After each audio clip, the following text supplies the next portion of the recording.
MRI f'parkeġġ qalb il-ħadid. 40 miljun euro proġett li kellu jiftaħ 4 snin ilu. U issa nefqa ta' 1.7 miljun euro oħra direct orders sabiex isiru xi finishings. Dan huwa dak li kellu jkun meqjus bħala l-isptar tas-Sawt, il-Pawla Hub, minkejja li fl-aħħar xhur il-Ministru Joe Etienne stqarr li dan il-ħabb kull ma fadallu huma certifications u jkun jista' jinfetaħ. Il-Pawla Hub kien imħabbar lura fl-2017 u oriġinarjament kellu jiftaħ fl-2022. Iżda mbagħad il-Ministru tas-Saħħa ta' dak iż-żmien Chris Fearn ħabbar illi se jkun qed jiftaħ fis-sajf tal-2023. Imbagħad inbidel il-Ministru Joe Etienne bela jgħid li se jkun qed jiftaħ fl-2025.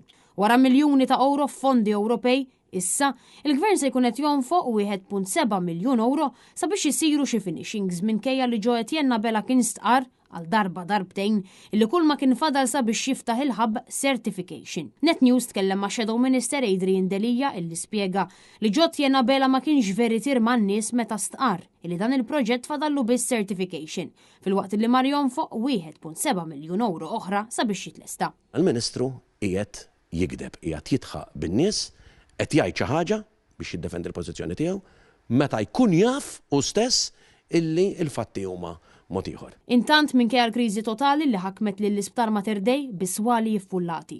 Nuqqas ta' staff u issa anka tobba illi għaddejjin bid-direttivi.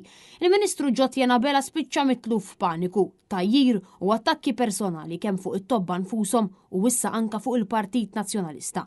Adrian Delija spjeganna li dawn l-attakki huma biss għaliex il-Ministru jinsab daru mal-ħajt. Il-Ministru huwa daru mal-ħajt u l-konsekwenza ta' dik il-settur tas-saħħa illi tantu fundamentali huwa mingħajr direzzjoni, huwa mingħajr pjan illi jfisser ukoll illi il-Ministru m'għandux soluzzjoni u ma jistax ikollu soluzzjoni għax il-Gvern dak illi ħoloq il-problema qatt ma jista' jkun is-soluzzjoni. Adrian Delija fakkar fin-numru ta' proġetti mweda minn Gvern Laburista illi ma sarux fosthom in-Northern Hub illi issa huwa konfermat li mhux sa jsir ir-riġenerazzjoni tal-isptarijiet ta' St. Luke's u Kering Grek u sptar ġdid tas-saħħa mentali fost oħrajn.